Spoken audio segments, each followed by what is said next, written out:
Hello, we're here with Guilhem Ravier, who is the head of the Protection of Civilians unit at the ICRC based in Geneva. Hello, Guilhem, how are you? Hi, very well, thank you. Good. So, we just wanted to get your, impressions of the summit. Of course, there was a lot of expectations and perhaps some apprehensions about the World Humanitarian Summit, and maybe you could tell us a little bit about how does it feel now? We're in the last day of the summit. We've already had most of the really key sessions. What, maybe from a personal perspective, but also from an organizational perspective, what is your feeling and opinion? Well, it's hard to give a definitive assessment. I've not been everywhere in the big sessions, but I think there have been useful discussions, important discussions on how we work together, what we can do and what we can't be expected to do, on protection also, on the relevance of IHL and other norms, the need to ensure the centrality of protection. So there have been very useful discussions and exchanges. I can't say what will be the outcome. There is still a great expectative, and we'll see what it results concretely in the field, but there are many positive elements. Okay, great. So do you think that, has the conference addressed all the key issues on humanitarian affairs and work, or is there something that you would have liked to see maybe addressed in the main agenda or the side events?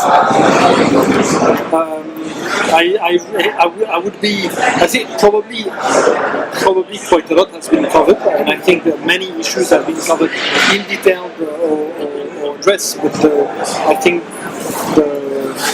some of the discussions felt sometimes also like it's something that we had already discussed a long time ago. We should already know, and we should already have a commitment that we discussed.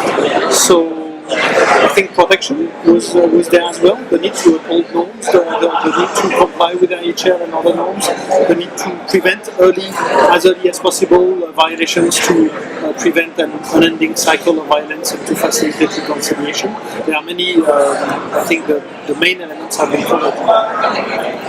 And so, this conference brings together NGOs and states, and do you think that states, in this conference have had a chance to kind of commit to the issues or kind of commit to some actions? Like, has there been enough kind of state activity in the summit?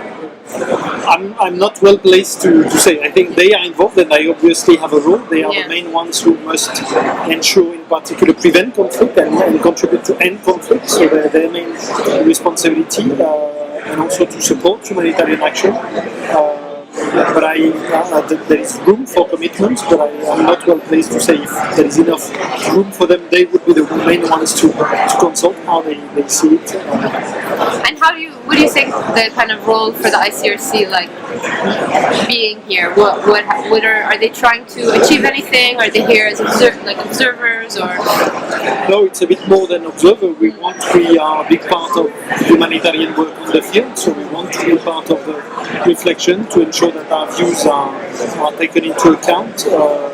We want to ensure better interaction with other actors, but also we want to ensure that the specific roles and responsibilities are well recognized, and that there is not just a vision of one big system, but rather